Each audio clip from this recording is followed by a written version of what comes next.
South ইউনিভার্সিটিতে স্বাগতম। দয়া করে আমাদের বাবা মাদের উপদেশ দিন যেন আমাদের দ্রুত বিয়ে দিয়ে পবিত্র জীবন যাপনের সুযোগ করে দেয়। যারা বাবা মা আছেন, প্যারেন্টস আছেন, তারা তরুণদের এই আর্তনাদ কি শুনতে পাচ্ছেন? আমাকে অনুরোধ করা হয়েছে আপনাদের, বিশেষ করে শিক্ষার্থীদের নানা প্রশ্ন থাকে মনে, সেই প্রশ্নগুলোর উত্তর দেওয়ার জন্য। প্রশ্ন যে পরিমাণ এসেছে আমাদের কাছে সেটি হলো 9 শতাধিক। 9 শতাধিক প্রশ্নের উত্তর দেওয়ার জন্য আমার কমপক্ষে 9 দিন সময় প্রয়োজন। নর্থ সাউথ বিশ্ববিদ্যালয় এই ধরনের আয়োজনকে আপনি কিভাবে দেখছেন? আমি যদি নিজেকে পুরোপুরি বদলাতে চাই এবং আল্লাহর পথে চলতে চাই, তাহলে প্রথম পদক্ষেপ হিসাবে আমার কি কাজ করা উচিত এবং আল্লাহ কি আমার সব ভুল মাফ করবেন? দেখুন, 9 শতাধিক প্রশ্নের উল্লেখযোগ্য সংখ্যক প্রশ্ন এই রিলেটেড, অর্থাৎ আল্লাহ কি আমাকে মাফ করবেন? তরুণদের মধ্যে ট্রল এবং ব্যঙ্গ বিদ্রুপ করা, এটি আজকাল প্রতিষ্ঠিত কালচারে পরিণত হয়েছে। এ বিষয়ে ইসলাম কি বলে? যদি কেউ আজীবন অবিবাহিত বা চিরাকুমার থাকতে চায়, ইসলাম এ ব্যাপারে কি বলে? একদিকে বিয়ে করার জন্য তরুণদের আর্তনাদ, আবার অপরদিকে কেউ চিরাকুমার থাকতে চায়। আমাদের ক্যাম্পাস থেকে ইসলামোফোবিয়া কিভাবে দূর করা যেতে পারে? এক্ষেত্রে আমাদের করণীয় কি? আজকের এই কোরআন কনফারেন্স এবং সিরাত এক্সিবিশনের সম্মানিত সভাপতি, মাননীয় ভিসি মহোদয়, সম্মানীয় অতিথিবৃন্দ, শিক্ষকবৃন্দ, উপস্থিত আমার প্রাণপ্রিয় শিক্ষার্থী এবং অভিভাবকবৃন্দ, আজকের এই চমৎকার আয়োজনে আপনাদের সঙ্গে কিছু কথা শেয়ার করবার সুযোগ করে দেয়ায় রব্বুল আলামিনের কাছে যেমন শুকরিয়া জ্ঞাপন করছি, ঠিক তেমনি ভাবে এনএসইউ কর্তৃপক্ষের প্রতিও বিশেষভাবে শুকরিয়া এবং কৃতজ্ঞতা জ্ঞাপন করছি। আল্লাহ রাব্বুল আলামিন তাদের সবাইকে সর্বোত্তম বিনিময় দান করুন। আমাকে অনুরোধ করা হয়েছে আপনাদের, বিশেষ করে শিক্ষার্থীদের নানা প্রশ্ন থাকে মনে, সেই প্রশ্নগুলোর উত্তর দেওয়ার জন্য। আমি আশা করেছিলাম যে হয়তো কিছু প্রশ্ন আসবে, সেটা যে পরিমাণে এত বেশি হবে সেটা আমি অবশ্য কল্পনা করিনি। প্রশ্ন যে পরিমাণ এসেছে আমাদের কাছে সেটি হলো 9 শতাধিক। 9 শতাধিক প্রশ্নের উত্তর দেওয়ার জন্য আমার কমপক্ষে 9 দিন সময় প্রয়োজন। তো সেই সময় নিশ্চয় আমাদের কারোর হাতেই নেই। এই জন্য আমরা খুবই অল্প সংখ্যক প্রশ্নের উত্তর দেব ইনশাআল্লাহ। সেই সাথে আপনাদের সঙ্গে একটি প্রতিশ্রুতি থাকবে আমার, সেটি হলো যে সমস্ত প্রশ্নের উত্তর দেওয়া একান্ত সময়ের স্বল্পতার কারণে সম্ভব হবে না, আমাদের প্রতি সপ্তাহে যে লাইভ অনুষ্ঠান হয়ে থাকে সেখানে ইনশাআল্লাহ ধারাবাহিকভাবে আমরা এই প্রশ্নগুলোর উত্তর দেওয়ার চেষ্টা করব। ওমা তৌফিক ইল্লা বিল্লাহ। আমি শুরুতে একটি বিশেষ কারণে আপনাদের সবাইকে, স্পেশালি আসুন্নাহ ফাউন্ডেশনের সঙ্গে এনএসইউর অনেক স্টুডেন্ট নানা সময় ইনভলভ থেকেছেন। 2024-এর বন্যায় দেশের বিভিন্ন গুরুত্বপূর্ণ জায়গাগুলোতে যখন প্লাবন হয়েছিল, তখন অন্যান্য মানুষদের সাথে এনএসইউর অনেক স্টুডেন্ট, অনেক অভিভাবক, এনএসইউর পরিবারের অনেক সদস্য আমাদের সঙ্গে ভলেন্টিয়ার হিসাবে আমাদের এই মহাকর্মযজ্ঞে সামিল হয়েছেন। সেজন্য আপনাদের সবাইকে অন্তঃস্থল থেকে আমি কৃতজ্ঞতা জ্ঞাপন করছি। সেই সাথে আজকের আয়োজনে আমি আপনাদেরকে একটি অনুরোধ জানিয়ে আমার প্রশ্নোত্তর সেশন আমি প্রবেশ করছি। সেই অনুরোধটি হলো, একটি 2-4-5 ঘন্টা ব্যাপী কোনো অনুষ্ঠানের মধ্য দিয়ে আসলে আমাদের ইসলাম সম্পর্কে পরিপূর্ণ ধারণা পরিষ্কার করা কিংবা আমাদের প্রয়োজনীয় মোটিভেশন নেওয়া, এটা মোটেও যথেষ্ট নয়। আমরা সেই দিনের অনুসারী, যে দিন শুধু কিছু আচার অনুষ্ঠান কিংবা কিছু আয়োজন কেন্দ্রিক নয়। আমরা সেই দিনের অনুসারী যে দিন আমাদেরকে জীবনের প্রতিটি পদক্ষেপে, জীবনের প্রতিটি মুহূর্তে, প্রত্যেকটি উঠা বসা, চলা ফেরা, রাত দিন, প্রতিটি মুহূর্তকে অত্যন্ত চমৎকারভাবে গাইডলাইন করা হয়েছে। সেই গাইডলাইন অনুসরণ করা, এটাই হলো ইসলাম অনুসরণ করা, ইসলাম অনুকরণ করা, ইসলাম পালন করা। অতএব আমাদের সামগ্রিক জীবনে যেন আমরা ইসলামকে সুন্দর করে লালন পালন করতে পারি, ইসলামকে অনুসরণ করতে পারি, আমাদের জীবনকে সাফল্যমণ্ডিত করতে পারি, সেজন্য আমাদের ইসলামকে জানতে হবে। দুর্ভাগ্যের বিষয়, আমরা সাবকন্টিনেন্টে বিশেষ করে যারা মুসলিম হিসেবে নিজেদেরকে পরিচয় দেই, আমাদের ইসলামের প্রতি প্রচণ্ড আবেগ আছে, কিন্তু ইসলাম সম্পর্কে ধারণা বা জ্ঞান আমাদের বেশিরভাগ মানুষের খুবই সীমিত এবং কম। সেজন্য আজকের এই কোরআন কনফারেন্সে আমি আপনাদের প্রতি উদাত্ত আহ্বান রাখতে চাই, জীবনে একবারের জন্য হলেও আল্লাহ রাব্বুল আলামিনের মহাগ্রন্থ কোরআনে কারীমের শুরু থেকে শেষ পর্যন্ত আমরা পড়ে শেষ করব ইনশাআল্লাহ। দ্বিতীয়ত, আজকে যেহেতু কোরআন কনফারেন্সের পাশাপাশি একটি সিরাত এক্সিবিশন হয়েছে, চমৎকার আমি জানি, অতএব আমাদের জীবনকে আলোকিত করবার জন্য কোরআনে কারীমকে একবার পড়ে শেষ করার পাশাপাশি জীবনে কমপক্ষে একটি সিরাত গ্রন্থ প্রিয় নবী সাল্লাল্লাহু আলাইহি সাল্লামের জীবনে শৈশব থেকে নিয়ে মৃত্যু পর্যন্ত তার জীবন সংগ্রাম, তার জীবন সাধনাকে জানবার আমরা চেষ্টা করব, অন্তত একটি সিরাত গ্রন্থ পাঠ করে ইনশাআল্লাহ। সম্মানিত উপস্থিতি, আমরা যদি একদিকে কোরআনে কারীম, অপরদিকে নবী করিম সাল্লাল্লাহু আলাইহি সাল্লামের একটি জীবনী গ্রন্থ পড়ে শেষ করতে পারি, আমি আল্লাহর উপর ভরসা রেখে আপনাদেরকে আশ্বস্ত করতে পারি, আপনি নিজেকে গতানুগতিক মুসলিম থেকে একজন পরিপূর্ণরূপে ইসলামকে বুঝে শুনে লালন করছেন, ধারণ করছেন, পালন করছেন, এরকম একজন মুসলিম হিসেবে নিজেকে আপনি আবিষ্কার করতে পারবেন। আল্লাহ তাআলা আমাদের সবাইকে তৌফিক দান করুন। এই আহ্বান আপনাদের প্রতি রেখে আমি আপনাদের প্রশ্নোত্তরের পালায় প্রবেশ করছি এবং প্রশ্নোত্তরের মাধ্যমে ইনশাআল্লাহ আমি কিছু কথা আপনাদের সঙ্গে শেয়ার করব। শুরুতে যে প্রশ্নটি আমি দেখতে পাচ্ছি সেটি হলো, একজন ব্যক্তির পরিপূর্ণতার জন্য ধর্ম কতটা গুরুত্বপূর্ণ?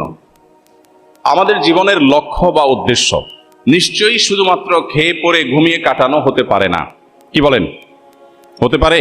একজন মানুষের জীবনের লক্ষ্য উদ্দেশ্য কি শুধু খেয়ে পরে ঘুমিয়ে কাটানো? তাহলে অন্য যে কোনো প্রাণীর সাথে মানুষের জীবনের পার্থক্যের জায়গাটা ঠিক কোথায়? আপনার আমার জীবনের লক্ষ্য বা উদ্দেশ্য একমাত্র আপনাকে বাতলে দিতে পারে আল্লাহর কালাম কোরআনে কারীম। এই জন্য একজন মানুষের জীবনের লক্ষ্য বা উদ্দেশ্য যদি তিনি জানতে চান, তিনি যদি তার চূড়ান্ত লক্ষ্য স্থির করতে চান, আবিষ্কার করতে চান, তাহলে তাকে অবশ্যই কোরআনের ছায়াতলে আসতে হবে, দ্বীনের ছায়াতলে আসতে হবে। আল্লাহর দ্বীন এবং কোরআনে কারীম পরিষ্কারভাবে মানুষের জীবনের লক্ষ্য বিভিন্ন পাতায় পাতায় কোরআনে আল্লাহ তাআলা উল্লেখ করেছেন। পৃথিবীর যত সভ্যতা আছে, যত সংস্কৃতি আছে, আমাদেরকে অনেক কিছু দিতে পারবে। মানুষ পৃথিবীতে কেন এসেছে, কোথা থেকে এসেছে, কোথায় ব্যাক করে যাচ্ছে, কালের গর্ভে হারিয়ে যাচ্ছে, তার পরের পরিণতি ঠিক কোথায়, এ সম্পর্কে ধারণা দিতে পারে একমাত্র কোরআনে কারীম। এই জন্য নিজের জীবনের লক্ষ্য জানবার প্রয়োজনে, নিজের চূড়ান্ত উদ্দেশ্য এটি স্থির করবার প্রয়োজনে আমাদেরকে দ্বীনের সামনে সমর্পণ করতে হয়। এছাড়া প্রকৃতিগতভাবে আল্লাহ রাব্বুল আলামিন মানুষকে সৃষ্টি করেছেন এমনভাবে, প্রত্যেকটা মানুষ জন্মগতভাবে, প্রকৃতিগতভাবে মহান রব্বুল আলামিনের কাছে নিজেকে সমর্পণ করবার চেষ্টা করে। এক মহান সত্তার কাছে নিজেকে সমর্পণ করা ছাড়া মানুষের আত্মা কখনো পরিপূর্ণ প্রশান্তি পায় না।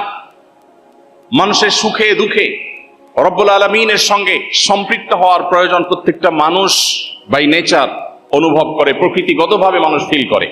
অতএব এই অনুভবটা মানুষকে একমাত্র জাগাতে পারে এবং এই চাহিদা পূরণ করতে পারে আল্লাহর কালাম কোরআনে কারীম তথা দ্বীন।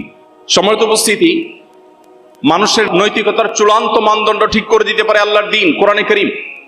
মানুষ যখন নিজে থেকে নিজের ভালো মন্দের মানদণ্ড ঠিক করে, তখন মানুষ তার প্রয়োজন অনুযায়ী মানদণ্ড ঠিক করে।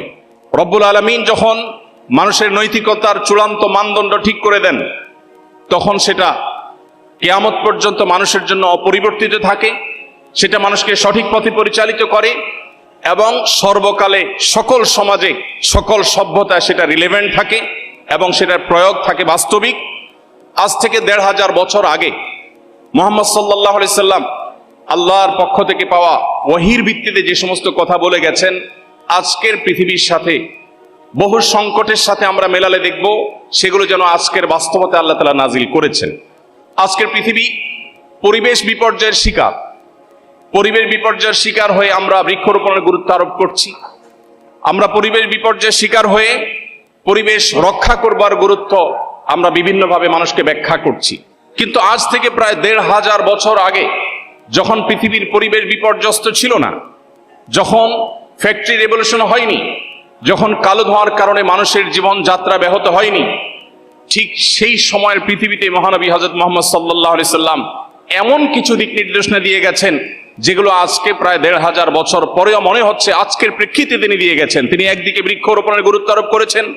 তিনি বলেছেন, তোমাদের কারোর হাতে যদি গাছের কোনো চারা থাকে, অপরদিকে সে দেখতে ইসরাফিল সিংহে ফুৎকার দিতে যাচ্ছেন, সৃষ্টি জগতের সব ধ্বংস হয়ে যাবে, মহাপ্রলয়ের আয়োজন চলছে, এমতো পরিস্থিতিতেও যেন সে তার হাতে থাকা গাছের চারাটি রোপণ করে দেয়। ধ্বংসযজ্ঞ চলবে, মহাপ্রলয় সংগঠিত হবে, আমি এই চারা রোপণ করে কি লাভ হবে সেই চিন্তা না করে একজন মুসলিম তার হাতের চারা রোপণ করবে এবং এই গাছ থেকে যদি কোনো মানুষ, কোনো প্রাণী, কোনো পোকামাকড়, কোনো কীটপতঙ্গ, কোনো পিপিলিকা, যে কোনো প্রাণী সেখান থেকে কোনো কিছু গ্রহণ করে, সেটা অক্সিজেন হতে পারে, খাবার হতে পারে, ছায়া হতে পারে, অন্য কোনো দিক থেকে উপকারিতা হতে পারে, আল্লাহ রাব্বুল আলামিন পরিষ্কারভাবে নবী সাল্লাল্লাহু আলাইহি ওয়াসাল্লামের হাদিস বলছে, ওই ব্যক্তি যিনি গাছ রোপণ করেছেন তাকে মানুষ অন্যান্য প্রাণীদের যত উপকার হবে এই বৃক্ষরোপণের ফলে তার সবগুলোর সওয়াব আল্লাহ তাআলা তাকে দান করবেন। সম্মানিত উপস্থিতি, আজকের পৃথিবী নানা কারণে নারীদের অধিকার নিয়ে সোচ্চার, নারীদের প্রতি যে সমস্ত বৈষম্য হচ্ছে সে সমস্ত বৈষম্য দূর করবার জন্য, জুলুমমুক্ত পৃথিবী গড়বার জন্য আজ আমরা সোচ্চার। আমরা কি জানি ১৫০০ বছর আগে মহানবী মুহাম্মদ সাল্লাল্লাহু আলাইহি সাল্লাম যে কোরআন আল্লাহর কাছ থেকে আমাদেরকে এনে দিয়েছেন, সেই কোরআনে শুধুমাত্র নারীদের সূরা নামে সূরাতুন নিসা নামে একটা বিশাল বড় সূরা আলাদা স্বতন্ত্র আল্লাহ তাআলা নাজিল করেছেন। আমরা কি জানি মুহাম্মদ সাল্লাল্লাহু আলাইহি সাল্লাম সহ বেশিরভাগ নবী রাসূলকে আল্লাহ তাআলা কোনো পুত্র সন্তানের বাবা করেন নাই, কন্যা সন্তানের বাবা করেছেন। ইমাম মালিক রাহমাতুল্লাহ আলাইহি তিনি বলেছেন, আল আম্বিয়া ওয়া আবুল বানাত, বেশিরভাগ নবী রাসূলদেরকে দেখা যায় তারা বেশিরভাগই ছিলেন কন্যাদের বাবা, ছেলেদের বাবা নয়। নবীজি সাল্লাল্লাহু আলাইহি সাল্লাম বলেছেন, কোন বাবা মা যদি কোনো কন্যা সন্তানকে, দুটি কন্যা সন্তানকে সঠিকভাবে লালন পালন করে, কোনো বৈষম্য না করে, অবিচার না করে, জুলুম না করে, তাদেরকে সঠিক দিশা দেয়, আল্লাহ রাব্বুল আলামিন ওই বাবা মাকে জান্নাতে নিবেন, তার গ্যারান্টি এবং দায়িত্ব নবী সাল্লাল্লাহু আলাইহি সাল্লাম নিয়েছেন। সম্মানিত উপস্থিতি, আজকের পৃথিবী যে সমস্ত সংকট দেখছে, আমরা ঢাকায় বসবাস করি, ঢাকায় ফুটপাত দখলের এক মহোৎসব সব সময় চলতে থাকে আমরা জানি। আমরা রাস্তাঘাট দখল করার যে সমস্ত মহড়া দেখি, সেগুলো দেখে প্রত্যেকটা মানুষ ত্যক্ত বিরক্ত। 1400 বছর আগের মক্কায় কয়েকশো বা কয়েক হাজার মানুষের বসবাস ছিল। মরুভূমির এই বিশাল দেশে রাস্তায় কখনো যানজট হতে পারে সেই চিন্তাও মানুষের ছিল না। তিনি সেই সময় বলেছেন, ইয়াকুমাল জুলুসা আলাত তারিক, খবরদার কেউ রাস্তা দখল করে বসবে না। আপনি যদি কিয়ামত পর্যন্ত মানবতার প্রতিটি সংকটের সমাধান চান, তাহলে সেই সমাধানের সূত্র খুঁজে পাবেন কোরআনে এবং নবী সাল্লাল্লাহু আলাইহি সাল্লামের হাদিসে। এজন্যই একজন মানুষের জীবনে ধর্ম, একজন মানুষের জীবনে আরো স্পেসিফিকলি বললে শুধু ধর্ম নয়, প্রচলিত অর্থে ধর্ম নয়, বরং দ্বীন অত্যন্ত গুরুত্বপূর্ণ। দ্বীন ছাড়া আমরা কেউ আমাদের জীবনের লক্ষ্য, আমাদের জীবনের মূল উদ্দেশ্য, আমরা কেন এসেছি, আমরা কেন খেয়ে পরে বেঁচে থাকি, আমাদের জীবনের এই লক্ষ্য আমরা স্থির করতে পারবো না। সম্মানিত উপস্থিতি, আল্লাহ রাব্বুল আলামিনের কাছে একমাত্র মনোনীত দিন, আল্লাহ বলেছেন, ইন্নাদ দীনা ইনদাল্লাহিল ইসলাম, আল্লাহর কাছে একমাত্র মনোনীত দিন ইসলাম। এটি কোনো মানুষের বানানো নয়, এটি আল্লাহর পক্ষ থেকে তার রাসূলের মাধ্যমে এসেছে আমাদের কাছে। অন্যান্য মানব রচিত ধর্মের মতো এটাকে কোনো প্রচলিত ধর্ম মনে করলে এটি হবে আমাদের সবচেয়ে বড় ভুলের জায়গা। রব্বে কারীম আমাদের সবাইকে পরিপূর্ণ দ্বীনের অনুসরণ করবার তৌফিক দান করুন। এরপরে প্রশ্ন হলো, আমাদের যেহেতু পড়ালেখার অনেক চাপ থাকে, মাঝে মাঝে দ্বীন এবং দুনিয়া একসাথে ম্যানেজ করা অনেক কঠিন হয়ে পড়ে, তখন অনেক হতাশ হয়ে পড়ি। আমি এমন সিচুয়েশন থেকে কিভাবে বের হয়ে আসবো এবং কিভাবে দ্বীন এবং দুনিয়া একসাথে ম্যানেজ করতে পারবো? অত্যন্ত গুরুত্বপূর্ণ আরেকটি প্রশ্ন। এই প্রশ্নগুলো হয়তো আমাদের অনেকের, সুনির্দিষ্ট কোন স্টুডেন্ট হয়তো প্রশ্ন করেছেন, কিন্তু এই প্রশ্নের সাথে আমাদের অনেকেরই জীবনের সম্পর্ক আছে। এটি হয়তো আমাদের অনেকের মনের প্রশ্ন। আমাদের জীবনে দ্বীন এবং দুনিয়াকে চমৎকারভাবে সমন্বয় করবার সূত্র কোরআন বলে দিয়েছে। আল্লাহ তাআলা কোরআনে কারিমে বলেছেন, সে মানুষদের প্রশংসা করে যারা আল্লাহর কাছে দোয়া করে বলে, রব্বানা আতিনা ফিদ দুনিয়া হাসানাহ ওয়া ফিল আখিরাতি হাসানাহ ওয়া কিনা আযাবান নার। যে মানুষরা আল্লাহর কাছে দোয়া করে নিবেদন করে বলে, আল্লাহ দুনিয়াতে আপনার কাছে আমি কল্যাণ চাই, আখিরাতেও আপনার কাছে আমি কল্যাণ চাই, আল্লাহ রাব্বুল আলামিন সেই মানুষদের প্রশংসা করেছেন। এখানে অত্যন্ত চমৎকারভাবে দুনিয়া এবং আখিরাতের সমন্বয় করা হয়েছে। আপনারা সবাই কম বেশি জেনে থাকবেন, নবী করিম সাল্লাল্লাহু আলাইহি সাল্লামের জীবনে একটি ঘটনা ছিল।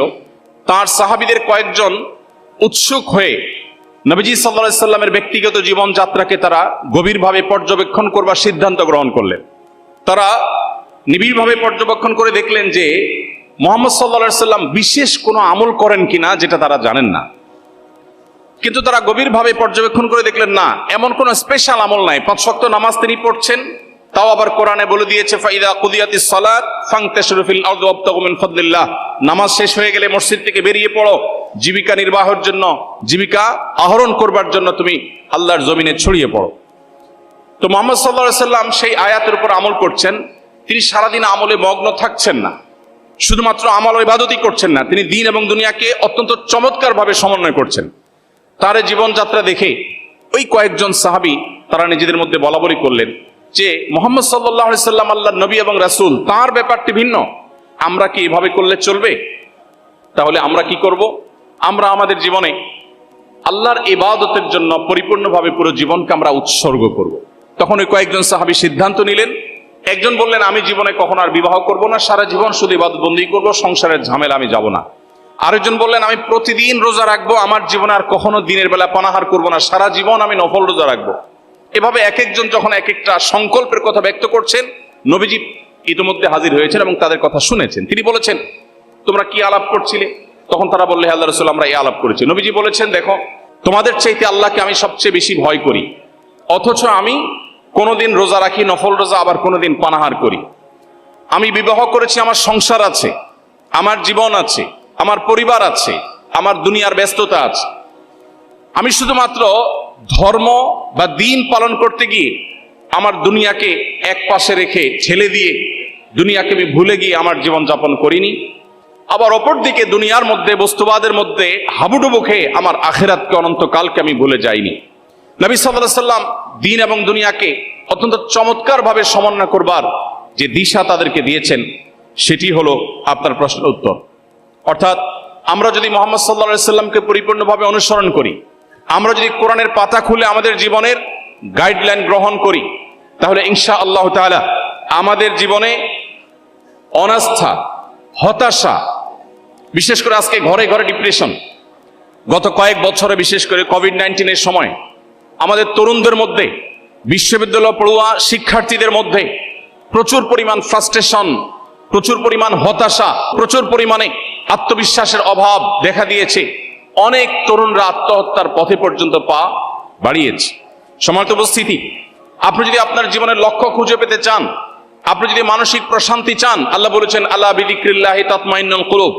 তুমি যদি আল্লাহকে স্মরণ করতে পারো, তুমি যদি আল্লাহকে স্মরণে রাখতে পারো, তাহলে এটা তোমার অন্তরকে প্রশান্ত করবে। অতএব আপনার হতাশা দূরের জন্য আপনি কোরআন এক হাতে তুলে নিন, অপর হাতে সিরাতে রাসূল তুলে নিন, ইনশাআল্লাহ আপনার হতাশা আল্লাহ তাআলা দূর করবেন। এরপরে প্রশ্ন হলো, এই ফিতনা সংকুল সময় আমরা কিভাবে আমাদের ঈমান মজবুত ও অটুট রাখতে পারি? কিয়ামতের আগে পৃথিবীতে এমন একটা পরিবেশ আসবে, জ্বলন্ত কয়লা হাতে রাখা যত কঠিন হবে, মানুষের জন্য ঈমান বক্ষে ধারণ করে রাখা সেরকম কঠিন হবে।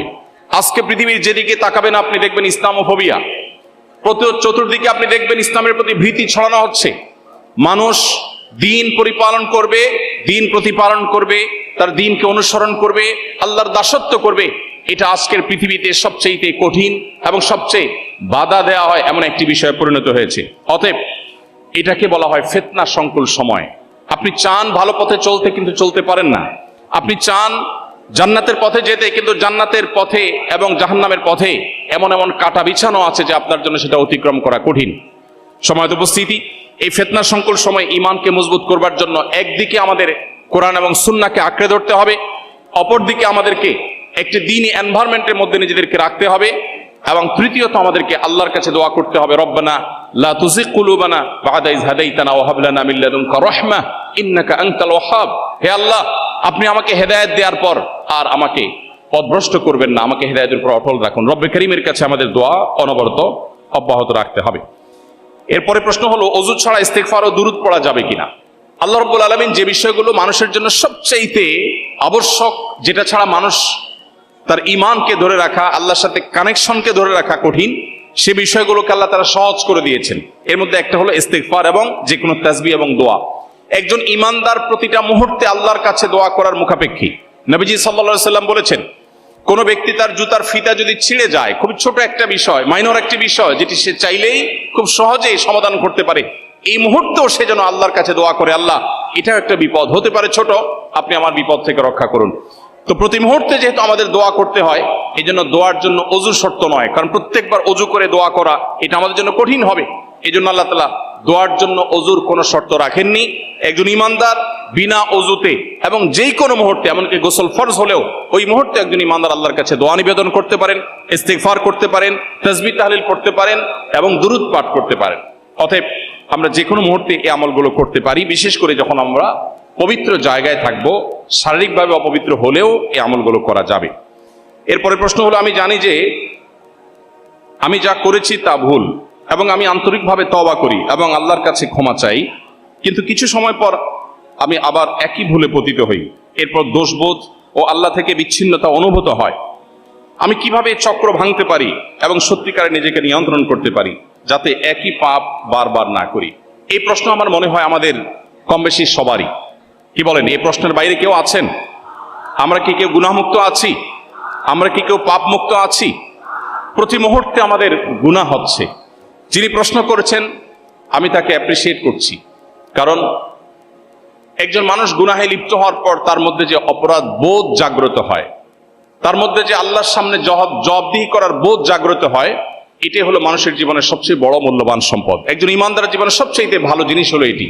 এই অনুশোচনা, এটাই হলো তওবার মূল সূত্র। কোরআনে কারিমে আল্লাহ রাব্বুল আলামিন বলেছেন, পরিষ্কারভাবে আল্লাহ তাআলা ঘোষণা দিয়েছেন, লা তাকনাতু মির রাহমাতিল্লাহ।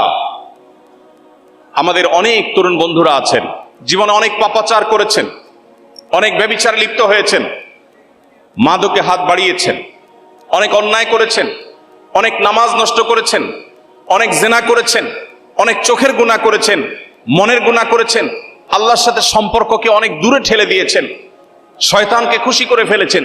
তিনি অনুভব করছেন তিনি আল্লাহর রহমত থেকে অনেক দূরে সরে গেছেন, যেমনটি প্রশ্নকর্তা লিখেছেন।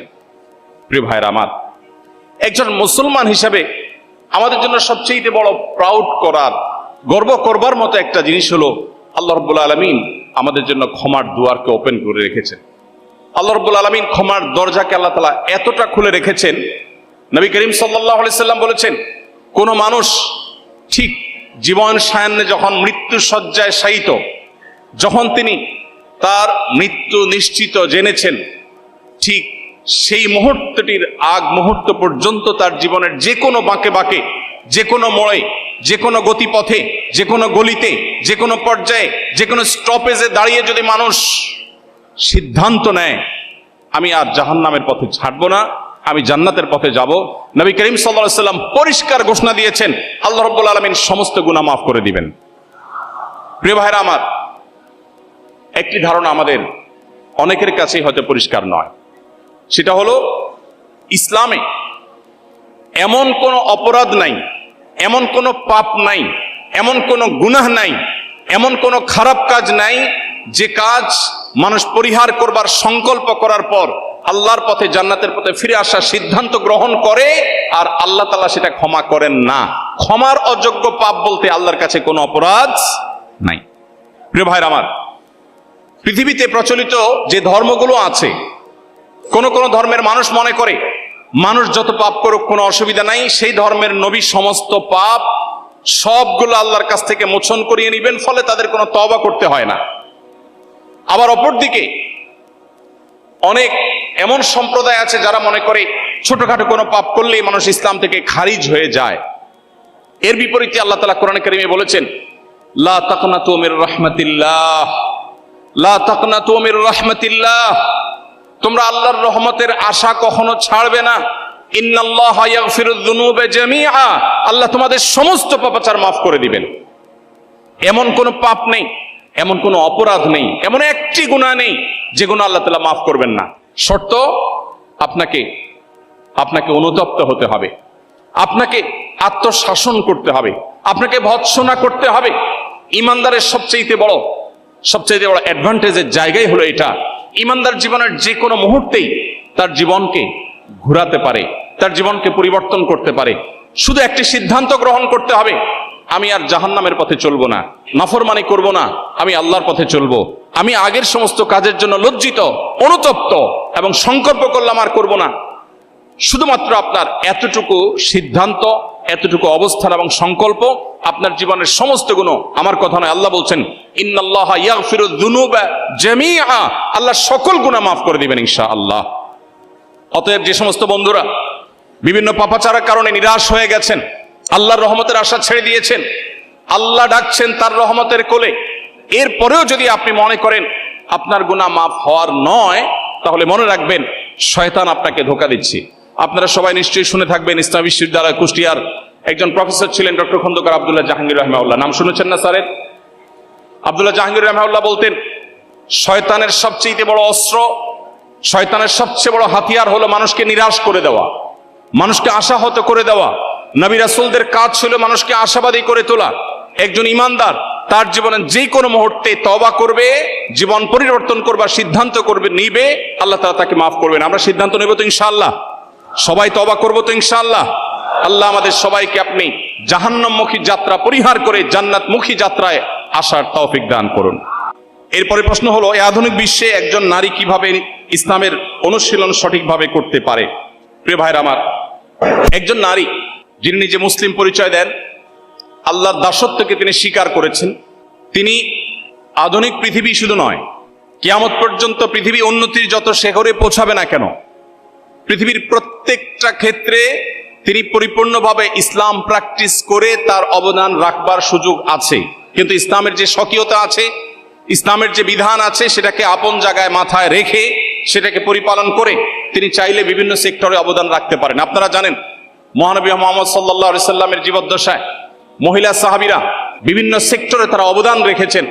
তারা পর্দার মধ্যে থেকে, শরিয়ার বিধানের মধ্যে থেকে তারা কিন্তু সমাজে বিভিন্ন রকম অবদান রেখেছেন। কিন্তু তাকে একজন মুসলিম নারী হিসাবে ইসলাম যে আইডেন্টিটি দিয়েছে সেটাকে ধারণ করতে হবে। আজকের পৃথিবীতে আমরা দেখি আমাদের বোনরা, আমার কথা আমাদের বোনরা অনেকে শুনছেন নিশ্চয়ই, অনেক বোনরা আছেন যারা নিজেদেরকে পুরুষের মতো করবার চেষ্টা করেন। একজন নারী তিনি যদি তার নিজেকে পুরুষের মতো করবার চেষ্টা করেন, এটা কি তার জন্য খুব সম্মানের?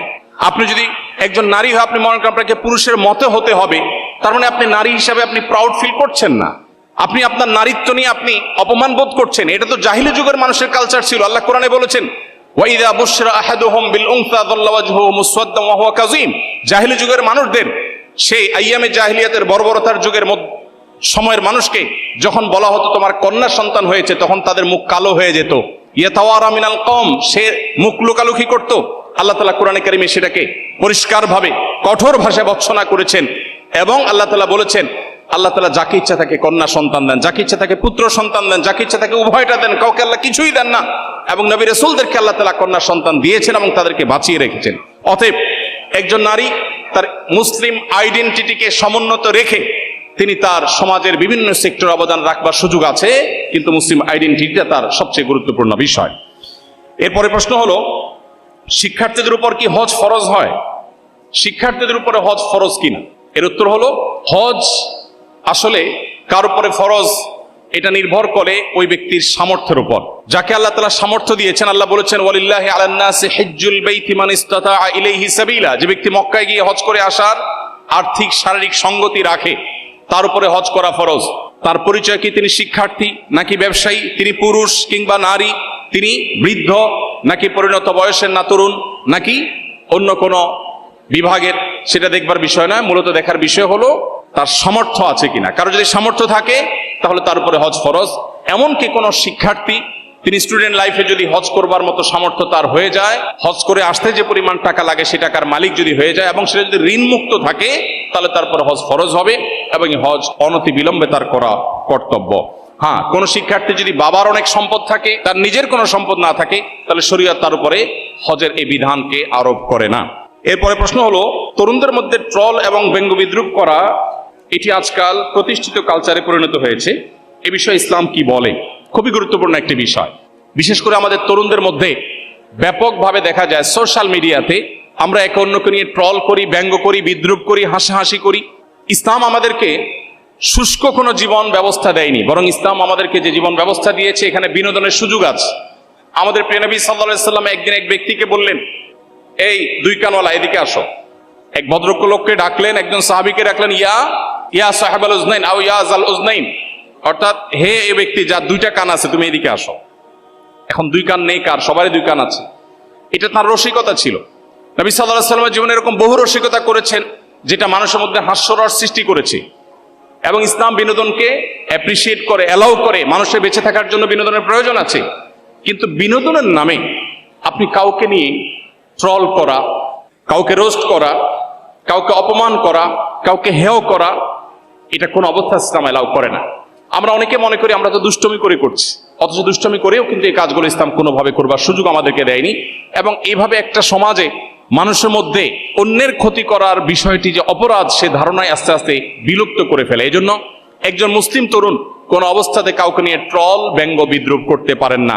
আপনি কারো সমালোচনা করার প্রয়োজন হলে কোরআন সমালোচনার মূলনীতি বলে দিয়েছে, আপনি সমালোচনা করতে পারেন, গঠনমূলক আলোচনা করতে পারেন, কিন্তু কাউকে নিয়ে আপনি হাসির পাত্রে পরিণত করবেন, কাউকে অপমান অপদস্থ করবেন, এটা কি ইসলাম কোনো অবস্থাতে জায়েজ করেনি। অতএব একজন মুসলিম হিসাবে এটা আমাদেরকে খেয়াল রাখতে হবে। এরপরে প্রশ্ন হলো, জাগতিক পরজাগতিক ক্ষেত্রে উন্নতির জন্য এখনকার তরুণদের প্রতি আপনার পরামর্শ কি? এখনকার তরুণদের প্রতি আমার পরামর্শ হলো, বিশেষ করে আজকের এই কনফারেন্সে যারা উপস্থিত হয়েছেন আপনাদের প্রতি আমাদের উদাত্ত আহ্বান হলো, আপনার জীবনে একবারের জন্য হলেও কোরআনে কারিমের দুটি সূরা, সূরা ইউসুফ এবং সূরা কাহাফ, সূরা ইউসুফ এবং সূরা কাহাফ, সূরা ইউসুফ 12 এবং 13 পারা, 2 পারা জুড়ে, আর সূরা কাহাফ 15 এবং 16 দুটো পারা জুড়ে দুটি সূরা। সূরা ইউসুফের মধ্যে আপনাকে কোরআনে কারিমে আল্লাহ তাআলা পরিষ্কারভাবে শিখিয়েছেন কিভাবে একজন তরুণ তার জীবনের প্রচন্ড লোভ, প্রচন্ড আকর্ষণ, প্রচন্ড অন্যায়ের প্রতি আগ্রহ, টান এটি থাকার পরও সে নিজেকে আত্মরক্ষা করবে। ইউসুফ আলাইহিস সালামের নাম শুনেছেন না আপনারা? ইউসুফ আলাইহিস সালামের নাম শুনেছেন না? ইউসুফ আলাইহিস সালামের সামনে হারামের হাতছানি ছিল কি ছিল না? ইউসুফ আলাইহিস সালাম নিজেকে বাঁচিয়ে রেখেছেন, আত্মরক্ষা করেছেন। আল্লাহ রাব্বুল আলামিন কোরআনে কারিমে সেটা উল্লেখ করেছেন। ডক্টর খন্দকার আব্দুল্লাহ জাহাঙ্গীর রাহিমাহুল্লাহ আরেকটি উক্তি আপনাদের সঙ্গে শেয়ার করতে চাই। স্যার বলতেন, এ যুগে তরুণরা কেউ যদি গভীর রাতে উঠে তাহাজ্জুদের নামাজ পড়ে, কেউ যদি অনেক নফল নামাজ পড়ে, অনেক কোরআন তেলাওয়াত করে, অনেক চোখের পানি ফেলে, এর চাইতে বেশি গুরুত্বপূর্ণ হলো কোন তরুণ যদি তার চরিত্রকে কালিমা মুক্ত রাখতে পারে।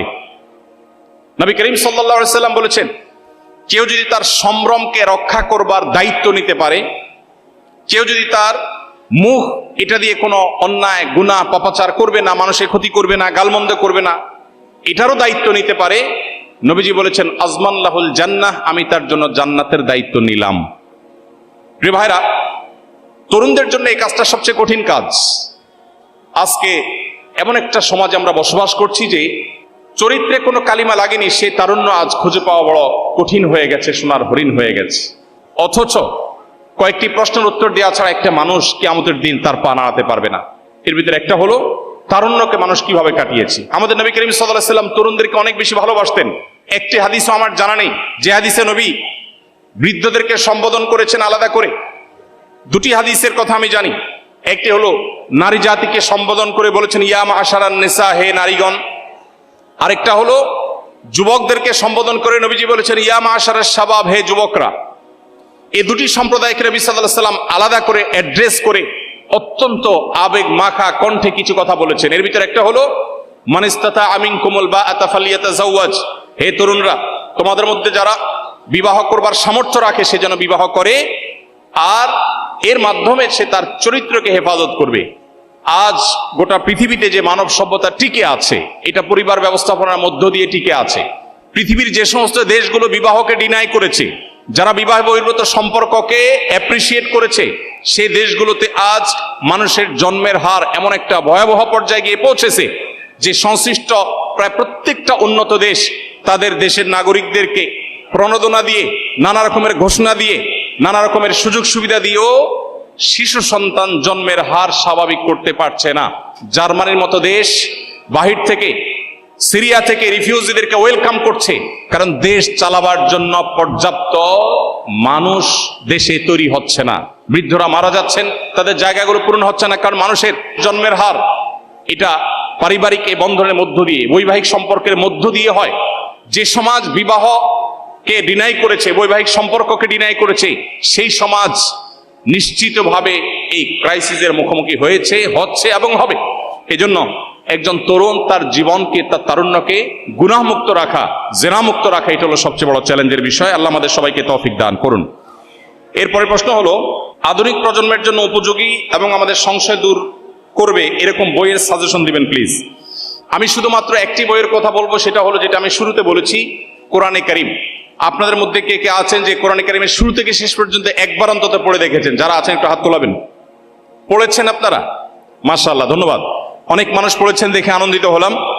যারা পড়েননি, কোরআনে কারীমের শুরু থেকে শেষ পর্যন্ত একবার অর্থ সহকারে বুঝে পড়বেন, এরপরে সুযোগ থাকলে বারবার পড়বেন। কোরআন এমন একটা মহাগ্রন্থ, যেই মহাগ্রন্থ আপনাকে পৃথিবীতে কিয়ামত পর্যন্ত আসা মানুষকে যে কোনো সংকটে অত্যন্ত পরিষ্কার গাইডলাইন করবে, পথ দেখাবে। অতএব আমরা মনে করি যে আধুনিক সময়, আধুনিক প্রজন্মের জন্য অন্য কোনো বই বোধহয় উপযোগী।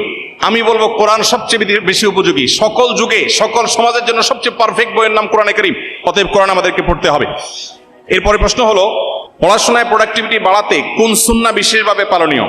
শুধু পড়াশোনা নয়, আমাদের পুরো জীবনে সামগ্রিকভাবে জীবনে যদি প্রোডাক্টিভিটি বাড়াতে চাই, জীবনে বরকত যদি আনতে চাই, দুটি সুন্নাহ আমল করতে হবে। কয়টি সুন্নাহ? দুটি। নাম্বার 1, আমাদের জীবনে রাতে তাড়াতাড়ি শোয়ার অভ্যাস করতে হবে।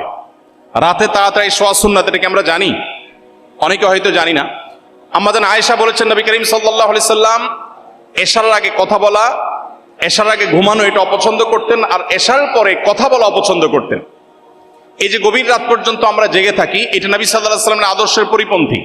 দুর্ভাগ্যজনক বাস্তবতা, পৃথিবীর পূর্ব থেকে পশ্চিম প্রত্যেকটা দেশে, প্রতিটা দেশ যারা নিজেদেরকে উন্নতির একটা ভালো পর্যায়ে নিয়ে গেছে, প্রত্যেকটা দেশে মানুষ সন্ধ্যার পর শুয়ে পড়ে, আমরা সবাই কম বেশি জেনে থাকবো, এবং সকালে ভোরে উঠে তারা কাজ শুরু করে। কিন্তু অবাক করা একটা ব্যাপার হলো, শুধু বাংলাদেশ নয়, প্রায় সব মুসলিম প্রধান দেশগুলোতে আমরা জানি যে গভীর রাত পর্যন্ত আমরা জেগে থাকি এবং সকালে ঘুমিয়ে থাকি। এই কালচার আমাদের সমাজে আছে না নাই? আছে। অথচ এটা হলো মানুষের জীবনে বরকত নষ্ট করার, প্রোডাক্টিভিটি নষ্ট করার সবচেয়ে বড় কারণগুলোর মধ্যে একটা। অতএব আমরা যদি রাতে তাড়াতাড়ি শোয়ার অভ্যাস করি এবং সকালে যদি ঘুমানোর অভ্যাস পরিত্যাগ করতে পারি, সকালে যদি কাজে যেতে পারি, ইনশাআল্লাহ জীবনে বরকত আসবে। নবীজি বলেছেন, আল্লাহুম্মা বারিক লি উম্মতি ফি বুকুরিহা, হে আল্লাহ আপনি আমার উম্মতের জন্য সকালের সময়টাতে বরকত দান করুন। এই জন্য সকালের সময়টা ঘুমিয়ে থাকার সময় নয়। এরপরে প্রশ্ন হলো, কোন প্রতিষ্ঠানে ইসলামের অবমাননা হলে বা এরূপ কিছু ঘটলে এর দায়ভার কি উক্ত প্রতিষ্ঠানের সকলের উপরে বর্তায়? কোরআনে কারিমে আল্লাহ রাব্বুল আলামিন 5 জায়গায় বলেছেন একটা কথা, 5 বার রিপিট করেছেন, সেটা হলো লা তাযরু ওয়াজরাতুন বিজরা উখরা। আল্লাহ রাব্বুল আলামিন কারোর পাপের বোঝা, একজনের পাপের বোঝা আরেকজনের উপরে চাপিয়ে দেন না। কেউ যদি কোনো পাপে লিপ্ত হয়, কেউ যদি কোনো অন্যায় লিপ্ত হয়, এর দায়ভার তার উপরে চাপানো হয়। সামগ্রিকভাবে সবার উপরে গণহারে দায় চাপানো, এটা ইসলামের বা কোরআনের শেখানো কোনো পদ্ধতি নয়। তবে কোনো অপরাধ যদি হয়, সে অপরাধের পেছনে যদি কারোর হাত থাকে, কেউ যদি সিস্টেমিক্যালি সে অপরাধটা তৈরি হতে সাহায্য করে, ভূমিকা রাখে, প্রশ্রয় দেয়, তাহলে যে যতটুকু দায়ী আল্লাহর কাছে তিনি ততটুকু জবাবদিহি করবেন এবং তাকে আল্লাহ তার ততটুকু শাস্তির মুখোমুখি করবেন। কিন্তু কোনোভাবেই একটা অপরাধকে গণহারে সবার উপরে চাপিয়ে দেওয়ার এই কালচার ইসলাম বিশ্বাস করে না। এরপরে প্রশ্ন হলো, আপনাকে নর্থ সাউথ ইউনিভার্সিটিতে স্বাগতম। দয়া করে আমাদের বাবা মাদের উপদেশ দিন যেন আমাদের দ্রুত বিয়ে দিয়ে পবিত্র জীবন যাপনের সুযোগ করে দেয়। খুব কমন প্রশ্ন, এবং এটা অলমোস্ট সকল অনুষ্ঠানে, সকল প্রোগ্রামে আমাদের তরুণদের এই প্রশ্ন থাকে। এখানে অনেক বাবা মা আছেন, আমি জানি অভিভাবকরা আজকে আহত হয়েছেন এবং এই প্রোগ্রামে অংশগ্রহণ করেছেন। যারা বাবা মা আছেন, প্যারেন্টস আছেন, তারা তরুণদের এই আর্তনাদ কি শুনতে পাচ্ছেন? তরুণদের চিৎকার কি আপনারা শুনতে পাচ্ছেন? আমি আপনাদেরকে তরুণদের এই মনের ভাষাটা সিরিয়াসলি আপনাদেরকে পাঠ করার, অনুধাবন করার বিনীত অনুরোধ করতে চাই। আপনারা অনেকে জেনে থাকবেন, আমাদের নবী করিম সাল্লাল্লাহু আলাইহি সাল্লাম বলেছেন, তোমার সন্তানের জন্য যদি উপযুক্ত পাত্র খুঁজে পাও, উপযুক্ত পাত্রী খুঁজে পাও, উপযুক্ত জীবন সঙ্গী খুঁজে পাও, তাহলে তাদেরকে বিয়ে দিতে বিলম্ব করবে না। যদি করো তাহলে পৃথিবীতে ফ্যাসাদ এবং ব্যত্যয় সৃষ্টি হবে, বিশৃঙ্খল হবে, পৃথিবী তার যে গতি সেটা হারিয়ে ফেলবে। আজ পৃথিবীর প্রত্যেকটা উন্নত দেশে আপনি দেখবেন পৃথিবী তার গতি হারিয়ে ফেলেছে। যখন সে দেশগুলো একসময় জন্ম নিয়ন্ত্রণ করবার জন্য প্রণোদনা দিত, এখন সন্তান জন্মের জন্য একটা সন্তান দিলে এত ডলার, দুইটা সন্তান জন্ম দিলে এত বেশি ডলার, এত বেশি সুযোগ সুবিধা প্রত্যেকটা উন্নত দেশ দিচ্ছে। একটি উন্নত দেশ বাকি নেই যে এই সমস্যা তারা ফেস করছে না। মানুষের সন্তান জন্ম দেওয়ার যে টেন্ডেন্সি, এটা বৈবাহিক এই সম্পর্ক যদি না থাকে, পৃথিবী থেকে মানব সভ্যতা হারিয়ে যাবে। এই জন্য কোরআনে ইসলামী শরিয়ার যে দণ্ডবিধি রেখেছে, এর মধ্যে সবচেয়ে কঠিন শাস্তি রেখেছে বিবাহ বহির্ভূত সম্পর্কের জন্য। কোনো বাবা মা তার সন্তানকে যদি সময় মতো বিবাহ দিতে গাফিলতি করেন, সন্তান যদি কোনো পাপাচারে লিপ্ত হয়, তার চরিত্র নষ্ট করে, তাহলে পৃথিবী তার গতি হারাবে, স্বাভাবিকত্ব হারাবে, মানুষের জন্মের হার এটা আস্তে আস্তে থমকে যাবে। মানুষ যখন অবৈধ পথে বিবাহ বহির্ভূত সম্পর্কে, হারাম সম্পর্কের মধ্য দিয়ে তার চাহিদাকে পূরণ করতে পারবে, বিবাহ করার আগ্রহ মানুষের কমে যাবে। পৃথিবীতে এই যে সংকট তৈরি হলো, সন্তান যে বিপদগামী হলো, এর জন্য বাবা মা অবশ্যই দায়ী হবেন। আল্লাহর কাছে তাদেরকে জবাবদিহি করতে হবে। যারা মুরব্বীরা আছেন, প্যারেন্টস যারা আছেন, বাবা মা যারা আছেন, আমি তাদেরকে বলতে চাই, আপনারা যখন এখনকার তরুণদের বয়সে ছিলেন, তখন সোশ্যাল মিডিয়ার এই ভয়াবহতা, তখন আজকে যে সমস্ত ফিতনা আছে এই ফিতনাগুলো তখন এতটা ভয়াবহ ছিল না। এখন সন্তানদের সামনে হাজারো ফিতনার হাতছানি। অতএব সন্তানদের বিয়েদের ব্যাপারে বাবা মা আন্তরিক হতে হবে। সন্তান যখন হারাম সম্পর্ক করে, অনেক বাবা মা আছেন সেটাকে স্বাভাবিক মনে করেন। হারাম সম্পর্কই যদি করে, সেটা যদি আপনার কাছে স্বাভাবিক মনে হয়, তাকে বিয়ে দিতে সমস্যাটা কোথায়? হ্যাঁ, বিয়ে দিলে যদি মনে করেন যে এখন অসুবিধা, তাহলে উঠে আনার দরকার নেই, শুধু আগদ পড়ায় রেখে দেন, আগদ পড়ায় রেখে দেন, তাদের পারপাস সার্ভ হয়ে যাক, তারা হারাম সম্পর্ক থেকে বেঁচে যাক, তারা একজন জীবন সঙ্গীকে ঠিক করুন। দেখুন, গোটা পৃথিবীর সকল সভ্যতায় কোন পুরুষ যদি কোনো নারীর সাথে অবৈধ সম্পর্ক করে, নিজের একজন স্ত্রী আছে, এই অবস্থায় যদি আরেকজন নারীর সাথে সম্পর্ক করে, সেটাকে কি ভালোভাবে দেখে না খারাপভাবে? পৃথিবীর কোন সমাজ কি এ ব্যাপারে ভিন্ন কোনো দৃষ্টিভঙ্গি রাখে না। ইসলাম এক কাঠি আরো এগিয়ে। ইসলাম বলে, আপনি একজন তরুণ, আপনার জীবনে একজন জীবন সঙ্গিনী আল্লাহ তাআলা লিখে রেখেছেন, যার সঙ্গে আপনার বিয়ে হবে, যিনি আপনার স্ত্রী হবেন। আপনি যদি বিয়ের আগে আপনার আবেগ, আপনার ভালোবাসা অন্য কোনো মেয়ের সঙ্গে আপনি নিবেদন করেন, তাহলে আপনার যে হবু স্ত্রী, যার সঙ্গে আপনার সকল ভালোবাসা উজাড় করে দেওয়ার কথা ছিল, আপনি তার অধিকার নষ্ট করলেন না? আপনি এখন একজনকে বলছেন তোমাকে ভালোবাসি, তোমাকে ছাড়া বাঁচবো না, এরপরে যাকে বিয়ে করলেন একই কথা আপনি তার সাথে বলছেন। এর চেয়ে বড় মুনাফিকি, এর চেয়ে বড় কপটতা আর কি হতে পারে?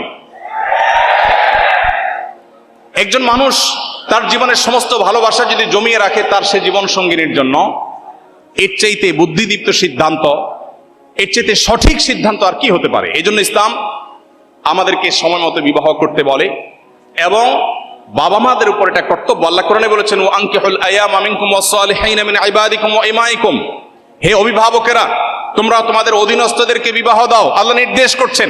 অতএব এই নির্দেশকে যারা অবজ্ঞা করছেন, আজকাল একটা কথা প্রচলিত আছে, নিজের পায়ে দাঁড়াক আগে।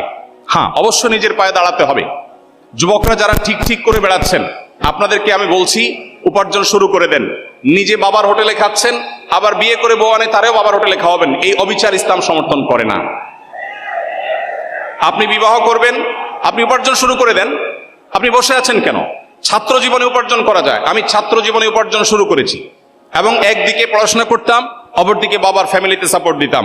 আমাদের তরুণদের বড় অংশ তারা বসে বসে আড্ডা মেরে খেয়ে অভ্যস্ত, তারা কাজ করতে চায় না। শুধু হুজুরের কাছে চিরকুট লিখে দিবে, প্রশ্ন লিখে দিবে, হুজুর আব্বাকে বলেন বিয়ে করে দেখ। আপনার বাবা আপনাকে বিয়ে করে দিবে, কিন্তু বিয়ে করার জন্য আপনার স্ত্রীর মিনিমাম খরচ, মোহরের টাকা আপনাকে জোগাড় করতে হবে। চেষ্টা করবো তো ইনশাআল্লাহ? হারাম রিলেশনকে না করবো তো ইনশাআল্লাহ? ভাইরা আমার, আমরা সবাই জানি হারামে আরাম নাই, না আছে? হারামে আরাম নাই, সবাই জানি তো। অতএব বিবাহ বহির্ভূত সম্পর্ক করে কোনোদিন মানুষ আরাম পেতে পারে না, মানসিক প্রশান্তি কখনো পেতে পারে না। যারা আমাদেরকে সারাদিন প্রেম ভালোবাসার ট্রেনিং দেয়, আছে না? সারাদিন প্রশিক্ষণ দেয় কিভাবে প্রেম ভালোবাসা করতে হবে, কিভাবে ধর্ম ডিঙ্গিয়ে যেতে হবে, বাবা মাকে ডিঙ্গিয়ে যেতে হবে, সমাজের বিরুদ্ধে যেতে হবে, তারপরেও তথাকথিত প্রেমকে জয় করতে হবে, এই ট্রেনিং গুলো দেয় না কিছু মানুষ? এদের জীবনে দেখবেন এক একজনের বিয়ের জীবনে 2টা 4টা 5টা 6টা বিয়ে, একটাও টিকে না। তারা আপনাকে যে প্রেম ভালোবাসার ট্রেনিং দেয়, তার নিজের জীবনে প্রেমের সফলতা তিনি খুঁজে পাচ্ছেন না। এই জন্য হারাম পথে নয়, আমাদের সমস্ত আবেগ ভালোবাসা সব উজাড় করে দিব হালাল পথে ইনশাআল্লাহ। আল্লাহ আমাদেরকে তৌফিক দান করুন। এরপরে প্রশ্ন হলো, নর্থ সাউথ বিশ্ববিদ্যালয় এই ধরনের আয়োজনকে আপনি কিভাবে দেখছেন? খুবই স্বাভাবিক একটি বিষয় আমি দেখছি, খুবই স্বাভাবিক। একটা মুসলিম অধ্যুষিত দেশে একটা বিশ্ববিদ্যালয়ে দ্বীনি আয়োজন হবে, বিষয়টা কি স্বাভাবিক না অস্বাভাবিক? খুবই স্বাভাবিক। বিশ্বাস করুন, আমার কাছে এটা খুবই স্বাভাবিক একটি বিষয় মনে হচ্ছে। গত 2 দিন কি 3 দিন আগের ঘটনা, ভারতে সফর করেছেন সম্ভবত রাশিয়ার প্রেসিডেন্ট, এবং ভারতের প্রধানমন্ত্রী রাশিয়ার সেই নেতাকে তাদের একটা হিন্দুদের একটা ধর্মগ্রন্থ উপহার দিয়েছেন। আপনারা দেখেছেন না পত্রপত্রিকায়? আমাদের দেশে যদি এরকম কোন নেতা আসেন অন্য কোন ধর্মাবলম্বী, তাকে যদি আমাদের কোন ধর্মগ্রন্থ উপহার দেওয়া হয়, বিষয়টা কি স্বাভাবিক না অস্বাভাবিক? খুবই স্বাভাবিক। একটা মুসলিম অধ্যুষিত দেশে এটা হবে, এটাই স্বাভাবিক। কিন্তু দুর্ভাগ্যজনকভাবে আমাদের সমাজে নানা কারণে দিনটাকে এমন একটা পর্যায়ে নিয়ে রাখা হয়েছে যেন এটা কোনোভাবেই স্পর্শ করা যাবে না, এটা স্পর্শ করলে আমাদের জাত চলে যাবে। এজন্য আমি বিনীতভাবে অনুরোধ করতে চাই, এই বিষয়গুলোকে খুব স্বাভাবিকভাবে আমাদের নিতে হবে। দিন আমাদেরকে সেটা শিখায় এবং সেটা আমাদের অবশ্যই অধিকারের অংশ। এরপরে প্রশ্ন হলো, একজন বিশ্ববিদ্যালয়ের ছাত্র হিসাবে কিভাবে তাওহীদ এবং সুন্নাহর পথে দাওয়াত দিতে পারি? একজন বিশ্ববিদ্যালয়ের শিক্ষার্থী হিসাবে আপনি তাওহীদ এবং সুন্নাহর পথে দাওয়াত দেওয়ার জন্য সবকিছুর আগে প্রয়োজন আপনার ইসলামের বেসিক জ্ঞান অর্জন করা। ইসলাম সম্পর্কে বেসিক নলেজ অর্জন করলে আপনি যেটুকু জানেন সেটুকু আপনি পৌঁছাতে পারেন। ইসলাম শুধুমাত্র আলেমদেরকে ধর্ম প্রচারের দায়িত্ব দেয়নি। আল্লাহ কোরআনে কারীমে পরিষ্কারভাবে বলেছেন, নারী হোক আর পুরুষ হোক, যে কেউ সৎ কাজের আদেশ এবং অসৎ কাজে বাধা প্রদান করতে। এরপরে প্রশ্ন হলো, দিনে ফেরার পর আবারও দিন হারিয়ে ফেলেছি, যার ফলে হতাশ হয়ে আছে, যার ফলে হতাশা আছে, আপনার উপদেশ ও পরামর্শ চাই। প্রিয় ভাই আমার, একজন মানুষ দিনে আসার পর যদি আবার দিন থেকে বিচ্যুত হয়ে যান, এর চেয়ে দুর্ভাগ্যের বিষয় আর কিছু নয়। যিনি প্রশ্ন করেছেন তিনি নিজে বলছেন যে তিনি হতাশ হয়ে গেছেন, দিন থেকে আবার ব্যাক করেছেন, এজন্য হতাশ হয়ে গেছেন। এই জায়গাটাতে ভাববার যথেষ্ট সুযোগ আছে।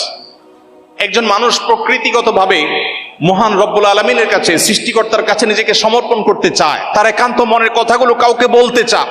পৃথিবীর এমন কোনো মানুষ নাই যাকে সব কথা বলা যায়, যাকে সব সময় কথা বলা যায়, যার কাছে সবকিছু সঁপে দেওয়া যায়। এরকম কোনো মানুষ আল্লাহ তাআলা সৃষ্টি করেন না পৃথিবীতে, একজনও না। সেটা আপনার স্ত্রীও না, আপনার মাও না, আপনার বাবাও না, আপনার কোনো বন্ধু না। আপনার জীবনে এমন বহু মুহূর্ত আছে যে মুহূর্তে একান্তে আপনার মনের কথাগুলো বলতে হয়। আল্লাহর কসম, সেটা আল্লাহ রাব্বুল আলামিন ছাড়া আর কোনো সৃষ্টি জগতের আর কোনো সদস্য, আর কোনো সত্তা কেউ নেই। এজন্য আপনার জীবনে যে হতাশা বিরাজ করছে, আমি আল্লাহর উপরে ভরসা রেখে আপনাকে নিশ্চয়তা দিতে পারি, আপনি যদি আবার ইসলামে ব্যাক করেন, আল্লাহ তাআলা আপনার সে ব্যাক করাকে কবুল করবেন। বাবা মা বা পৃথিবীতে অনেক মানুষ, একবার যদি কেউ বিপদগামী হয়ে যায় তাকে হয়তো ওয়েলকাম করে না, কিন্তু ইসলাম আমাদেরকে, কেউ যদি ভুল পথে চলে যায় আবার সে ফিরে আসতে চায়, আমি যেটা একটু আগে বলছিলাম, মৃত্যুর আগ মুহূর্ত পর্যন্ত তার জন্য সে দুয়ার খোলা থাকে। অতএব আপনি আবার ইসলামের ছায়াতলে আসুন, আবারও কোরআন হাতে তুলে নিন, আবারও হাদিস আপনি বুকে টেনে নিন, আবারও আপনি সিরাত ধারণ করুন। আপনি নিশ্চিন্তে সিরাতের পথে হাঁটলে ইনশাআল্লাহ আপনার এই ডিপ্রেশন, আপনার এই দুশ্চিন্তা এবং আপনার এই ফ্রাস্ট্রেশন দূর হয়ে যাবে। এরপরে প্রশ্ন হলো, যদি কেউ আজীবন অবিবাহিত বা চিরাকুমার থাকতে চায়, ইসলাম এ ব্যাপারে কি বলে? একদিকে বিয়ে করার জন্য তরুণদের আর্তনাদ, আবার অপরদিকে কেউ চিরকুমার থাকতে চায়। ইসলাম চিরকুমার থাকার এই সিদ্ধান্তকে খুব বেশি অ্যাপ্রিসিয়েট করে না। এটাই হলো ইমামদের সবচেয়ে সঠিক এবং সবচেয়ে গ্রহণযোগ্য মত। কোন কোন স্কলার, কোন কোন ইমাম বলেছেন, কেউ যদি পুরো জীবন আল্লাহর জন্য সঁপে দিতে চায় এবং সে বিবাহ না করতে চায়, সেটা অ্যাপ্রিসিয়েট যোগ্য। বাট এটা মেজরিটি যে ইমামরা আছেন পৃথিবীতে তাদের মত না। তাদের মত হলো, একজন মুসলমান তিনি বৈরাগ্যতা অবলম্বন করবেন না। পরিষ্কারভাবে হাদিসে ঘোষণা দেওয়া হয়েছে, লা রুহবানিয়াতা ফিল ইসলাম, ইসলামে কোনো বৈরাগ্যতার অবকাশ নেই। আপনি ছালাত চট পরে থাকবেন, চুল এলোমেলো থাকবে, ময়লা নোংরা থাকবে, আপনি যেন তেন ভাবে চলবেন, সমাজের বোঝা হবেন, ইসলাম সেটা বলেনি। কোরআনে আল্লাহ বলেছেন, নামাজ শেষ হয়েছে বের হয়ে যাও, মসজিদে বসে তোমাকে জিকির করে সারাদিন কাটাতে বলা হয়নি। ফাইদা কুদিয়াতিস সালাহ ফান্তাশিরু ফিল আরদ, নামাজ হয়ে গেছে, ছড়িয়ে পড়ো, তোমার কাজে তুমি চলে যাও। অতএব একজন মানুষ বৈরাগ্যতা অবলম্বন করবে, চিরকুমার থাকবে, এটা ইসলাম তাকে বলেনি। তবে কেউ যদি চিরকুমার থাকতে চায় এবং থাকতে পারে এবং তার নিজের এই কনফিডেন্ট থাকে যে তিনি চারিত্রিক কোনো ত্রুটিতে জড়াবেন না, তাহলে এটা তার জন্য জায়েজ বাট উত্তম না। এরপরে প্রশ্ন হলো, আমাদের ক্যাম্পাস থেকে ইসলামোফোবিয়া কিভাবে দূর করা যেতে পারে? এক্ষেত্রে আমাদের করণীয় কি? ইসলামোফোবিয়া তো আপনার ক্যাম্পাসের ইস্যু না প্রিয় ভাই আমার, গোটা বিশ্বব্যাপী আজ ইসলামোফোবিয়া এই মহামারী চলছে।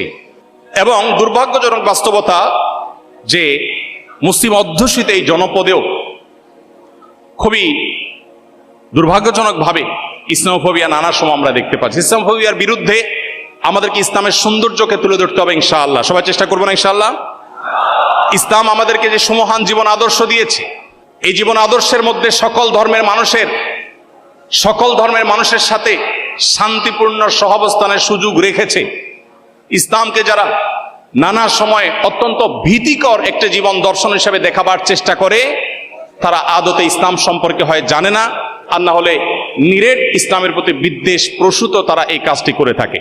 আপনি যদি ইসলাম নিয়ে পড়াশোনা করেন, আপনি যদি শুধুমাত্র মুসলিম বাই চান্স না হয় মুসলিম বাই চয়েস হন, আপনি যদি ইসলাম জেনে শুনে অনুসরণ করেন, আপনি কখনো ইসলামকে আপনার কাছে ভীতিকর মনে হবে না। অতএব ইসলামোফোবিয়ার বিরুদ্ধে আমাদেরকে ইসলামের সুমহান আদর্শ, ইসলামের যে ভালো এবং সুমহান দিক, সেগুলো মানুষের সামনে তুলে ধরতে হবে, মানুষকে সেটি জানাতে হবে। এবং দিন পালন করা, ধর্ম পালন করা আমাদের সাংবিধানিক অধিকার, ঠিক না ঠিক? প্রত্যেকটা মানুষ এদেশে যার যার ধর্ম পালন করতে পারে কি পারে না। অতএব কোন ধর্মের মানুষ অন্য কোন ধর্মের মানুষকে গালমন্দ করতে পারে না। কোরআনে আল্লাহ বলেছেন, যারা আল্লাহ ছাড়া অন্য কারোর উপাসনা করে, তোমার মতে তারা ভুল পথে আছে, কিন্তু তাদেরকে তুমি গালমন্দ করো না। যদি করো তাহলে তারাও তোমার আল্লাহকে ভুলে গালমন্দ করবে। এই জন্য ইসলামোফোবিয়ার বিরুদ্ধে আমরা ইসলামের সৌন্দর্য, সুমহান আদর্শ তুলে ধরবো, ইসলাম সম্পর্কে জানবো, অন্যদেরকে জানাবো। যারা ইসলাম সম্পর্কে নানা রকমের অপবাদ দিয়ে থাকে, তারা হয় না জেনে দেয়, আর না হলে বিদ্বেষ প্রসূত দিয়ে থাকে। আল্লাহ তাআলা তাদেরকে হেদায়েত দান করুন, আমরা দোয়া করি। আমার মধ্যে ঈমান হারিয়ে গেছে, বিভিন্ন ধরনের প্রশ্ন আমাকে নাস্তিকতার দিকে ঠেলে দিয়েছে, কিন্তু আমি বুঝতে পেরেছি এখন এই অবস্থায় আল্লাহ কি আমাকে ক্ষমা করবেন? আমি কি পুনরায় মুসলমান হতে পারবো? আমি একটু আগে বলেছি, আল্লাহর ক্ষমার দুয়ার কখনো বন্ধ হয় না যতক্ষণ পর্যন্ত মানুষের নাকের ডগায় স্বাভাবিক নিঃশ্বাস প্রশ্বাস এটি চালু থাকে। অতএব আমরা যে কোনো মুহূর্তে তওবা করব, ফিরে আসবো, আল্লাহ তাআলা গ্রহণ করার জন্য প্রস্তুত আছেন। এক মুহূর্ত দেরি নয়। যিনি প্রশ্ন করেছেন, এখনই আপনি মনে মনে সিদ্ধান্ত নিন এবং আল্লাহর রহমতের ছায়াতলে ফিরে আসুন, আল্লাহ তাআলা আপনাকে ক্ষমা করবেন। এরপরে প্রশ্ন হলো, আমি কি আমার প্রিয়জনের কবরে তাজা ফুল রাখতে পারি? এবং আমি কি আমার বাবা মাকে বলতে পারি যে আমি তাদের আগে মারা গেলে তারা আমার জানাজা এবং কবর পরিদর্শনের সময় ফুল আনুক? ইসলাম আমাদেরকে একটা চমৎকার যৌক্তিক জীবন বিধান দিয়েছে। ইসলামে এমন কিছু নাই যেটা অযৌক্তিক। হ্যাঁ, আমাদের বুঝে না আসতে পারে, কিন্তু অযৌক্তিক কোনো কিছু দেয়নি। একজন জীবিত মানুষ, তার ফুলের প্রয়োজন। ঘ্রাণ নবী সাল্লাল্লাহু আলাইহি ওয়াসাল্লাম পছন্দ করতেন, ফুল তার পছন্দ ছিল, কিন্তু একজন মৃত মানুষের কবরের উপরে ফুল দেওয়ার কোনো যৌক্তিকতা ইসলাম দেখে না। কারণ হলো, ফুল জীবিত মানুষের জন্য প্রয়োজন। অতএব কোনো মানুষ তার মৃত্যুর পর তার কবরে ফুল দেওয়ার ওসিয়ত করা, এটা ভালো কোনো ওসিয়ত নয়। তিনি বলতে পারেন, আমি ফুলকে ভালোবাসি, মানুষকে ফুল বিতরণ করবে, ফুল গাছ রোপণ করবে, ফুল দিয়ে সমাজ সাজাবে, এটা ওসিয়ত হতে পারে, কিন্তু আমার কবরে ফুল নিয়ে আসবে, এটা কোনো প্রশংসনীয় বা ইসলামের দৃষ্টিতে গ্রহণযোগ্য কোনো ওসিয়ত নয়। এরপরে প্রশ্ন হলো, আমার অনেক সহপাঠী সারা বছর ক্লাস, পরীক্ষা ইত্যাদি একাডেমিক কাজে হিজাব বোরকা পরে থাকলেও কোন অনুষ্ঠান হওয়া মাত্র তারা যথাসম্ভব বেপর্দা হয়ে সেজে আসেন। এ ধরনের অনুষ্ঠানের ক্ষেত্রে পর্দার ব্যাপারে শৈথিল্য করার সুযোগ আছে কি না? দেখুন, যে সমস্ত বোনরা সময় সময় পর্দা করেন, আবার সময় সময় পর্দার বিধান থেকে বের হয়ে আসেন, তাদেরকে বলতে চাই, ইসলাম এমন একটা জীবন বিধান আমাদেরকে দিয়েছে যেটা মরণ পর্যন্ত আমাদেরকে মেনে চলতে হবে। আমাদের সমাজে বেশিরভাগ মানুষ অপরাধ করে সামাজিকতার কারণে। যারা দুর্নীতি করে, যারা দেশের সম্পদ লুট করে, এই মানুষগুলো বেশিরভাগ মানুষ নিজের পেটের দায়ে লুট করে না। কি বলেন? পেটের দায়ে কেউ দুর্নীতি করে? পেটের দায়ে কেউ দুর্নীতি করে? আমাদের সমাজে যত অপরাধ হয়ে থাকে, এই সামাজিক অপরাধগুলো বেশিরভাগ ক্ষেত্রে হয়ে থাকে তথাকথিত সামাজিকতার জন্য, সমাজে নিজের অবস্থানকে এস্টাবলিশ করার জন্য। অতএব একজন মুসলিম নারী, তিনি নিজের এই মনের অবস্থাকে তার সিদ্ধান্ত নিতে হবে এবং সঠিক করতে হবে। তিনি কোনো অবস্থাতেই নিজেকে বিশেষ পরিস্থিতিতে পর্দার বিধান থেকে বের করে আনতে পারেন না। আমরা অনেকে আছি নিয়মিত পর্দা করেন, অথচ বিবাহের কোনো অনুষ্ঠান হচ্ছে সেখানে তিনি পর্দা ছেড়ে দেন। মরণ পর্যন্ত আমাদেরকে দিনের উপর টিকে থাকতে হবে। আল্লাহ বলেছেন, ওয়াবুদ রাব্বাকা হাত্তা ইয়াতিয়াকাল ইয়াকিন, তুমি তোমার রবের ইবাদত করো মৃত্যু আসার আগ পর্যন্ত। অতএব আমাদেরকে মৃত্যু আসার আগ পর্যন্তই পর্দার বিধান মেনে চলতে হবে। সামাজিকতার খাতিরে যদি আমি আমার দিনকে ছেড়ে দেই, সেটা হবে দিনের নামে আত্মপ্রবঞ্চনা এবং আত্মপ্রতারণা। আল্লাহ তাআলা আমাদেরকে এগুলো থেকে বেঁচে থাকার তৌফিক দান করুন। আমি যদি নিজেকে পুরোপুরি বদলাতে চাই এবং আল্লাহর পথে চলতে চাই, তাহলে প্রথম পদক্ষেপ হিসাবে আমার কি কাজ করা উচিত এবং আল্লাহ কি আমার সব ভুল মাফ করবেন? দেখুন, 9 শতাধিক প্রশ্নের উল্লেখযোগ্য সংখ্যক প্রশ্ন এই রিলেটেড, অর্থাৎ আল্লাহ কি আমাকে মাফ করবেন? আমি কিন্তু বারবার করে বলেছি, আল্লাহ তাআলার গুণবাচক নামগুলোর মধ্যে একটা হলো তাওয়াব। আল্লাহর গুণবাচক নামগুলোর ভিতরে একটা কি? তাওয়াব। তাওয়াব শব্দের অর্থ হলো যিনি বারবার বান্দার গুনাহ মাফ করেন। অতএব একজন মানুষ, একজন মুসলমান, তিনি আল্লাহর কাছে তওবা করে ফিরে আসবেন এবং আল্লাহর কাছে ক্ষমা চাইবেন, এটাতে আল্লাহ তাআলা খুশি হন, আল্লাহ পছন্দ করেন এবং ভালোবাসেন। অতএব আপনি আপনার জীবনকে যদি পরিবর্তন করতে চান, প্রথম কাজ হবে তওবা করা, যে আপনি ট্র্যাক চেঞ্জ করবেন, রুট পরিবর্তন করবেন, জাহান্নাম থেকে জান্নাতের পথে আসবেন, কোরআন এবং হাদিসের পথে আসবেন। দ্বিতীয় কাজ হবে আপনি কোরআন এবং হাদিসের পথে চলবার জন্য একটি দ্বীনি এনভায়রনমেন্ট এবং পরিবেশে নিজেকে রাখবেন, তাহলে আপনার জন্য দ্বীন পরিপালন করা সহজ হবে।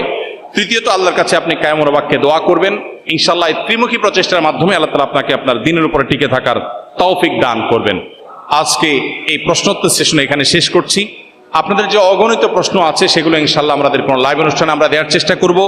যদি আমি সঠিক কিছু বলে থাকি আল্লাহর তরফ থেকে, ভুল কিছু বলে থাকি সেটা দায় আমার এবং শয়তানের তরফ থেকে। আল্লাহ তাআলা আজকের এই কোরআন কনফারেন্সকে, আজকের এই সিরা এক্সিবিশনকে পরিপূর্ণভাবে কবুল এবং মঞ্জুর করবো না, আমিন। এবং এর সাথে যারা জড়িত আছেন, মাননীয় ভিসি মহোদয় সহ কর্তৃপক্ষ যারা এটাকে বাস্তবায়ন করবার জন্য অক্লান্ত পরিশ্রম করেছেন, অনুমোদন দিয়েছেন, যারা যেভাবে অংশগ্রহণ করেছেন, আমরা আর শেখ আজিমের মালিকের কাছে দোয়া করি আল্লাহ তাআলা সবাইকে এর জন্য সর্বোত্তম বিনিময় দান করুন। আল্লাহ আমাদের সবার জীবনকে কোরআনময় করে দিন, আল্লাহ আমাদের জীবনকে সিরাতময় করে দিন। আল্লাহ রাব্বুল আলামিন আজকের এই এনএসইউ ক্যাম্পাসে যেভাবে আমরা সমবেত হয়েছি, ঠিক এইভাবে জান্নাতুল ফেরদাউসে সবাইকে